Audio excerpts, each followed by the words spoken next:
Alright guys, welcome to another beer review. This is the second of the sort of mini series that I'm doing, looking at more along the lines of the real ale side of things.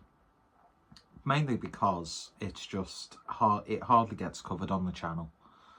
And I went into it in much overly in depth on the first video, so I won't bore you with those details. But today we're going over to Ilkley, to the Ilkley Brewery, and we're having a look at the Joshua Jane Yorkshire Bitter, 3.7% ABV. Again, picked this up from my local booths. Drink with a casserole or blue cheese. Obviously these guys are based out of Yorkshire. I might have already covered this when I was doing the bitter end, well, the short-lived, every series he does on the channel is short-lived, until the bitter end series, where I was like looking at different bitters from different breweries. This may have appeared then. I may have actually reviewed it on the channel before, but I've not had an Ilkley beer for a hell of a long time, and I might have even said this before on prior reviews, but Ilkley were one of like the first sort of like real ale breweries. Again, it falls into that definition thing. I don't know where they lie in that. I don't know what they would consider themselves, and I don't know what the populace would consider them. So I'm using a very sort of like generic term of a real ale brewery. And yeah, when I was first like exploring different beers, moving away from, you know, the usual swill that teenagers will drink underage, these were like one of those breweries who I found a lot of like places in Manchester, like bars. I think like Night and Day Cafe used to have their beers on, I think Untappd. And there was another one that I can't remember the name of the brewery, the name escapes me. But I used to see a lot of bottles from these guys. You see a lot of Runaway bottles. Obviously Brewdog, before Brewdog, basically. And yeah, they were always available. And they hold a somewhat, you know, special place, I suppose you could say. And yeah, so I thought, this sounds good. They had a nice selection in my local booths. Nice and simple artwork. And there's the Ilkley. Oh, we burped up a bit of pepperoni then. There's the Ilkley crown. So let's see what we get with this. Let's get it opened. I do like a good bitter. When a bitter's brewed well, it's one of those things where it's just untouchable, like milds. I like a good IPA. But yeah, bitters, I think it's a relatively simple style, but I think even nowadays it's a hard style to master, because I do find sometimes that one brewery's version of a bitter will probably fall into like a sort of more hoppier beer, that sort of thing. But yeah, absolutely bang on. Perfect Sunday afternoon down the pub sort of beer is a bitter. Something nice midweek, just to wet your whistle, especially in those warmer, sunnier months. Although any excuse to just crack open a can or pop a bottle in the garden after you finish work, I don't see why that's a problematic thing. If you don't abuse it, I don't think it's a problem.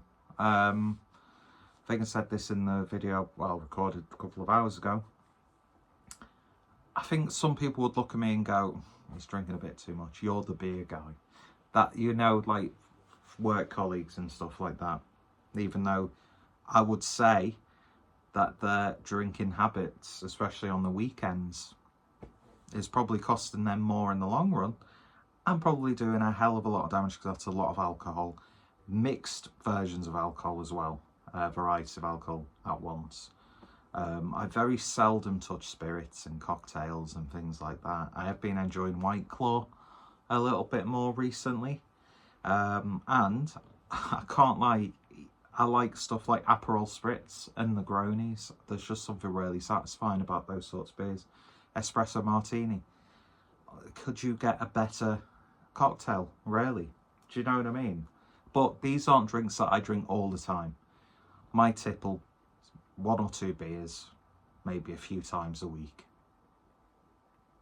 And I think that, to me, is much less harmful than probably not drinking throughout the week and then just going on an absolute bender on Friday and Saturday. Again, science would probably tell me that I'm completely wrong. But as we've seen with the Online Safety Act, the powers that be do not have your best interests at heart, and as always, ulterior motives. Anyway, beer in the glass then, and it's a really nice sort of like coppery burnt orange sort of bitter. This style can of course vary in colour depending on what sort of like subcategory of bitter it is, but this certainly looks a little bit more of a maltier one. It's sort of like, I mean, could you say golden? It looks a bit more dulled and opaque as I'm seeing it on the viewfinder, but looking at it in person, this looks really, really nice. Nice orangey, copper, amber, nice clarity, head dissipated really quickly, looks to be off white. So yeah, let's see what we get on the nose. So it's got a little bit of like a slight tangerine sort of aroma, a little bit biscuity. It's got that sweetness that's almost like a caramel. I know you usually associate this with like an off flavour, but there is like a slight sweetened butter coming through from it. But I find that coming through a lot in a lot of different bitters. That's just what my receptors pick up. But yeah, there's like a little bit of like lemony, limey, orangey sort of things going on.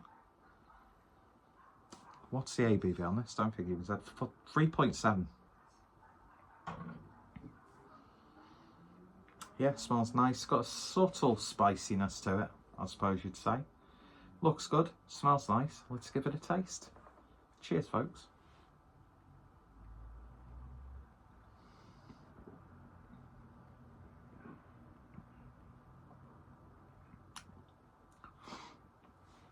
It's nowhere near as sweet as the nose would lead you to believe. In fact, there's very minimal sweetness on this one. It still has a slight nuttiness that almost teeters on being caramelized. It's got like a slightly grainy, oaty sort of flavour, like unsweetened porridge.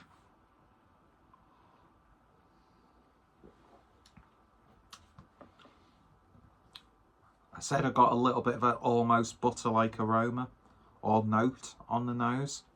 Does not come through again on the flavour. Really light body to it. Just the right amount of crispness so it doesn't feel too watery.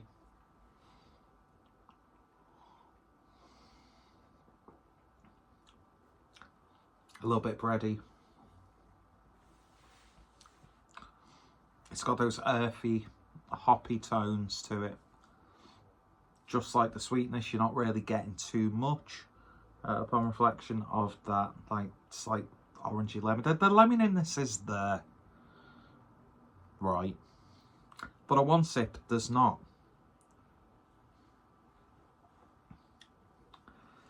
It's sort of like, excuse me, has elements of it being really simple, precise, yet there are some nuances and complexities about it. It's not just a mindless, like, chugging sort of beer. You could easily just session the ever-living hell out of this, and then it eventually catches up on you. But there's enough there for you to sit and savour each mouthful. So it toes the line perfectly of just being a mindless chug while you're in the pub. That sounds like that could be a really shit chant for a really lower league football team. But find yourself a nice pew in your local, get a pint of this, whether it be on cask or in keg. Peruse the available snacks. If there's scampi fries, perfect. I think that sort of like citrusy lemony bite will cut through yet complement the beer perfectly. Or I think a beer like this calls for either some warm pork scratchings or a pickled egg with a little bit of mustard. I mean, of course, if they've got sausage rolls and pies at the bar, or sandwiches. Sandwiches, yeah, let's say sandwiches would be perfect with this. Simple ham and cheese sandwich. Why on earth cheese and onion sandwiches are popular when it's like just full rings of onion on a sandwich? I'm a texture guy. That's just not going to work well for me. Plus, I don't really like onions. If I get the chance to, when I'm cooking, especially if I'm cooking for other people, if I can get away without using actual onions, I'll just use like onion powder, granulated onion. Onion gravy, I don't get why people enjoy that so much. If you like it, you like it. But then again, these are the same sickos who have cheesy chips. And then there's even worse people have cheesy chips with gravy on it. If you like it, fair dues. I eat some stuff that people would absolutely shudder. Would make people shudder. But yeah, I've just never understood that whole...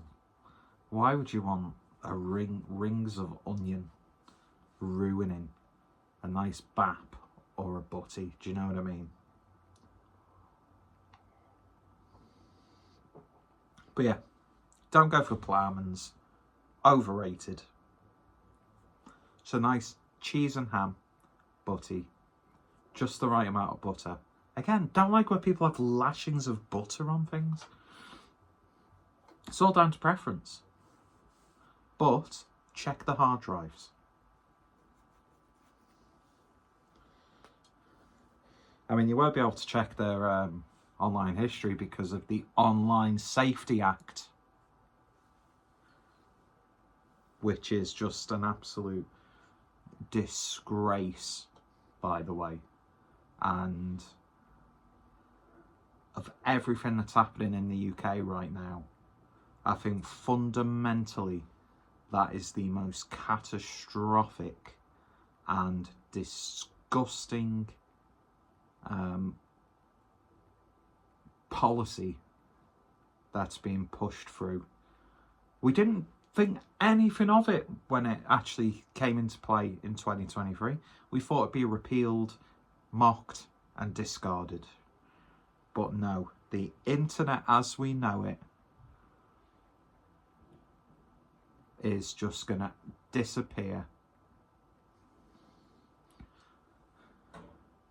I mean, yeah, don't get me wrong, right? It's all well and good that you have to get verification to watch your lesbian dwarf amputee porn. Who the fuck is going to upload their financial details or personal details and have it handled by a website that could be completely, it's a massive target for a data breach. And these private companies that are putting, the technologies in place. All it takes is for intelligent people to breach their security systems and your gonzo porn, the throat stuff that you like watching, it's out there in the open. Anyway, I digress. Be a good beer to watch that stuff with, I suppose.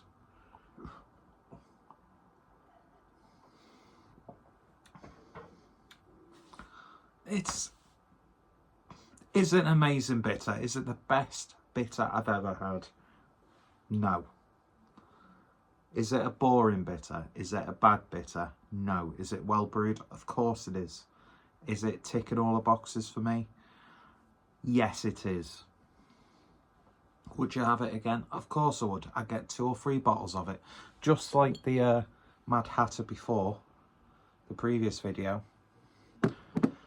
I would happily get more of that. And this is what this series is about for me. Not getting on my soapbox about political policies and, you know, the ever impugning. It's on my mind. OnlyFans isn't blocked, by the way. This impending just decline, well, death of Western civilization, because it's not just going to be the UK that this happens to. There's going to be a rolling effect. Other countries falling for it. Unscrupulous characters just wanting to silence their citizens any way they can. He says that, and he signed up for your party, which is a political move I never thought I'd make, heading towards the more socialist side of things. But if I can play my part in helping to stop innocent children and women, men, the elderly, just innocent people getting butchered overseas with weapons that we're paying for with our tax, then I'll do it. I'll put my political ideologies aside and be a voice for, gotta sound like a proper SJW now. Although I do think down the line I will get really annoyed with your party and then just completely cut myself off from it. But I'm interested to see how they go. And beers like this are really great beers to drink while the world around you is falling apart. And yeah, just a few bottles of this sat outside and just watching chaos. Perfect beer to watch the world burn to with. What? Hopefully in the next review I'll have washed my hair and we won't talk about the Online Safety Act, because I think I mentioned it in the previous video as well. Maybe it'll become a running gag. Just government, if you're going to shoot me, just do it now, please. Put me out of your misery. God, if you exist, peacefully in my sleep, so I don't know it's coming. But yeah, that's lovely. It's really, really nice. And I've had, like I said, I've had much less inspired bitters, but at the same time I've probably had a few more noticeable examples. But if you want to get the job done and you want a beer that's brewed brilliantly by a really good brewery who know what they're doing, then Ilkley's Joshua Jane is definitely worth your time. I don't know if probably you're going to say, how the fuck do you not know who Joshua Jane is? But beers like this tend to be, when they're named like that, tend to be named and brewed in celebration of notable people. We don't research on the Casual Smokers Collective channel. I'm more of a texture guy. But yeah, lovely stuff indeed. These videos have been an absolute fucking train wreck, but it's what you love to see. Anyway, I think I've got a few Ilkley beers on the channel, so go check them out if you want to. Links, as always, in the description. And yeah, we're off to a really good start of this mini-series, and I can already feel that I need to just pick this stuff up more for the channel, because I get much less disappointed than I do when I'm spending, you know, 6, 7, 8 quid on, you know, hype juice that just tasted like the IPA that same brewery brewed like last week. Do you know what I mean? And yeah, we need to support people like this, definitely. Anybody who creates something, whether that's art or a product, food, beverages, support them as best you can. Anyway, check out Ilkley, and I'll see you on the next video. Bye.